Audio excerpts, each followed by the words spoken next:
Hey guys, welcome back. This is Southern Mother Pottery on the Homestead, and today we're going to be processing and putting up some corn that we picked this morning. We're going to do 3 different types. We're going to do corn on the cob that is shucked. Then we're going to do canned corn off the cob, and then we're going to do frozen corn that's been cut off the cob. So I hope you enjoy this video. This is not a professional how to can video. This is just showing you how I'm doing it in my kitchen, and this is how I've done it over the years. This is actually going to be the first time that I've done cut off the corn on the cob. I always do cut it off the cob and freeze it and can it in the pressure canner.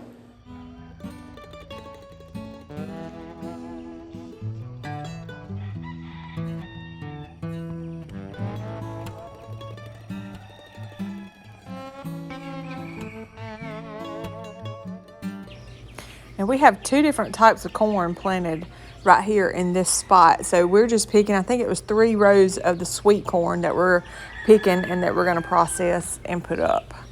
So we're going to get all this picked, and then we're going to go down here and start shucking it, and we're putting it up.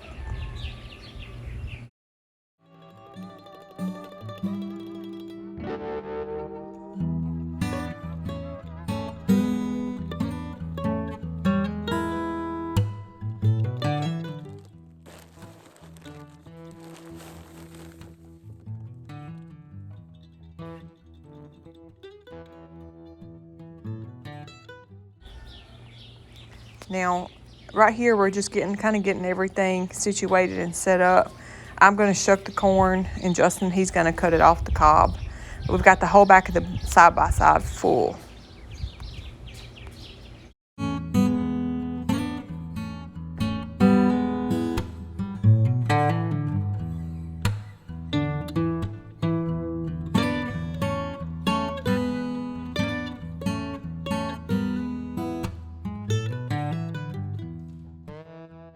Alright y'all, so we're in here in the kitchen and we're about to start getting this corn put up.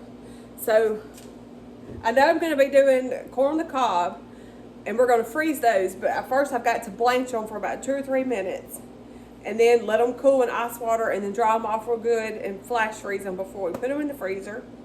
And then I'm going to do, later tonight, I'm going to do some of this corn that we cut off of the cob. I've got it covered up with towels. But some of this, we're going to put these in jars and pressure can that, so we'll have canned corn. And then I'm going to do at least one of these in the oven, and then we'll cook them in the oven a little bit, and then we'll put them in freezer bags and freeze those. We're going to go ahead and get started. The first thing I'm going to do, I'm going to go ahead and get my corn going. But I'm going to bring 2 boilers to a boil before I add my corn on the cob.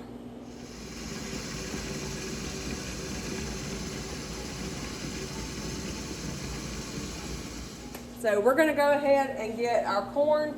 First, we're going to blanch our corn on the cob. We have shucked these and silked them. And we're going to drop them in here and let them blanch for about 3 minutes. Then we're going to get our tongs, pick them up, put them in ice water, and we're going to let them cool.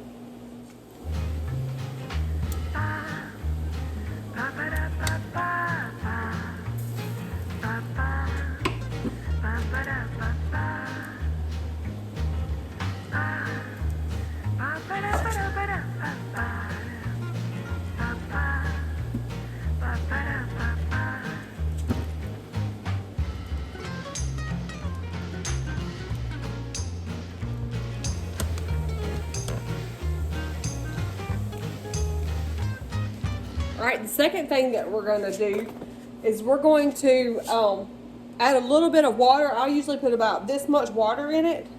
And then we're going to put it in an oven. And I've got the oven set at 350. And we're going to let this cook in the oven a little bit and blanch it in the oven. We're going to go through and turn it. And then we're going to pull it out, let it cool completely. And then we're going to bag it up, put it in the freezer. And I'll show you. This is...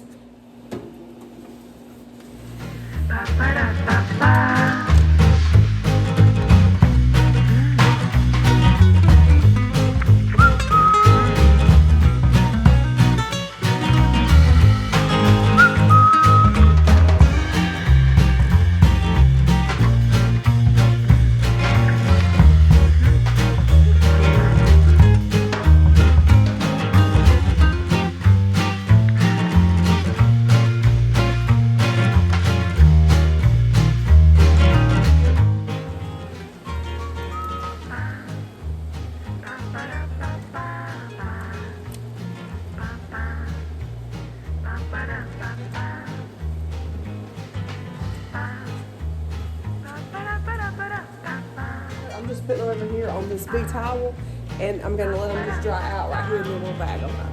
So I forgot to show y'all while I was bagging up. This is the corn on the cob that we did, and I got this large bag, and then I got 3 more gallon Ziploc bags of these, and then there was more that I bagged up in a bag for my mama to take home with her.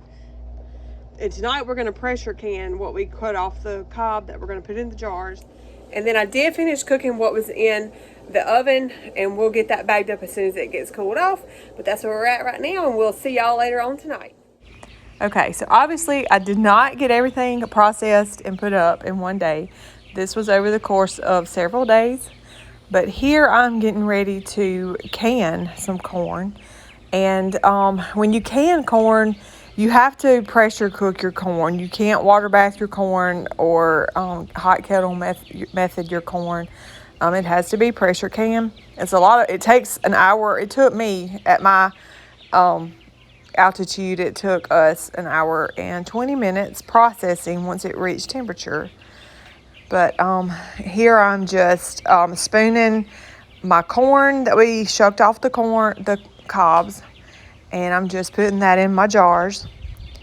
And it's a really quick process. The longest part of the process is going to be sitting there watching the pressure canner build up pressure and cook for an hour and 20 minutes. So I'm just adding probably a half a teaspoon of salt is what I put into each jar. And then I fill it up with hot water. These jars are warm jars that came out of, what I do, I put a little water in the bottom of my jars and put about 3 jars in the microwave and let the microwave go for about 2 minutes and get my jars all nice and warm. Then I pour that water out. And I put my corn in there into the sterilized jars. And now I'm just adding hot water to my jars. And I have my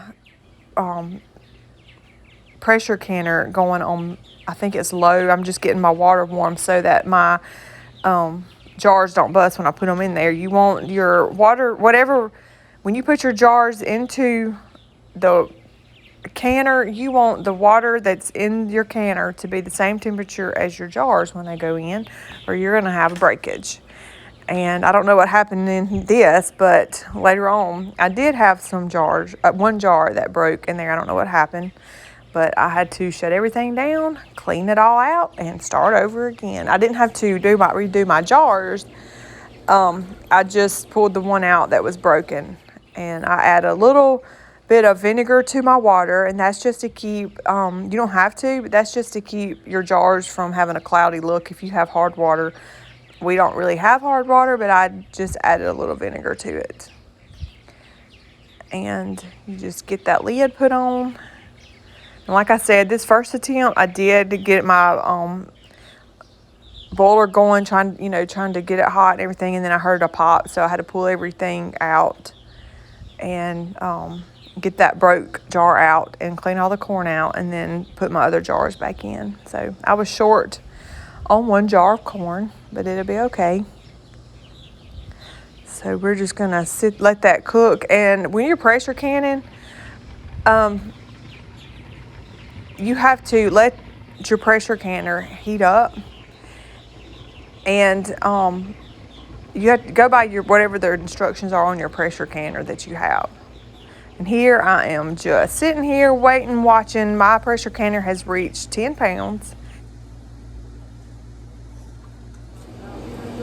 All right, guys, so our corn has finished processing and it has cooled all the way down.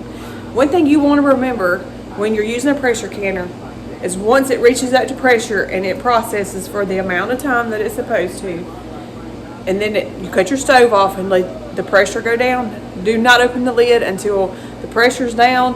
And I always leave mine at least for a couple hours before I take my jars out. And they've been sitting here probably about 3 hours since it processed.